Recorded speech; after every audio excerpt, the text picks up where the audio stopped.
दक्ष police news, पहिले खाकी मग बाकी। दिनांक 21/2/2025 रोजी पोलीस ठाणे सदर बाजारचे डीबी प्रमुख, पोलीस उपनिरीक्षक Shailesh Maske,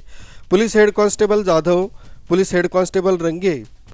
police constable Tejankar, police constable Gophane असे पोलीस स्टेशनला हजर असताना जाधव यांना गोपनीय बातमीदारामार्फत खात्रीलायक माहिती मिळाली की लक्कडकोट येथून एक इसम स्कूटीवर देशी दारू टँगो प्रीमियरचे 4.5 बॉक्स घेऊन जाणार आहे, अशी खात्रीलायक बातमी मिळाल्यानं सदर माहिती पोलीस निरीक्षक संदीप भारती यांना देऊन त्यांच्या आदेशानं तसं त्यांच्या मार्गदर्शनाखाली 2 पंच तसंच नमूद पोलीस स्टाफसह लक्कडकोट येथील जयश्री बिअर शॉपीजवळ रात्री 8:05 आरोपी स्कूटीवर येताना दिसला। त्यास थांबवण्याचा इशारा करताच तो थांबला। त्यास पंचांसमक्ष ताब्यात घेतले असता त्याच्या ताब्यातून खाकी रंगाचे 4.5 बॉक्स देशी दारूच्या 216 सीलबंद बॉटल किंमत 21,600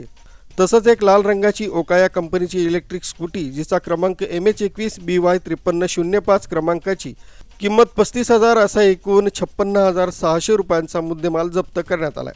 सदरची कामगिरी पोलीस अधीक्षक अजय कुमार बंसल, अप्पर पोलीस अधीक्षक आयुष नोपानी, उपविभागीय पोलीस अधिकारी अनंत कुलकर्णी यांच्या मार्गदर्शनाखाली पोलीस निरीक्षक संदीप भारती यांच्या नेतृत्वात डीबी पथकाचे प्रमुख पोलीस उपनिरीक्षक Shailesh Maske,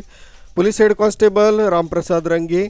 police head constable Jagannath Jadhav, police head constable Kawale, police constable Durgesh Gophane, police constable Ganesh Tejankar, police constable Dhananjay Londhe यांनी केली। News bureau, Daksh police news, Jalna.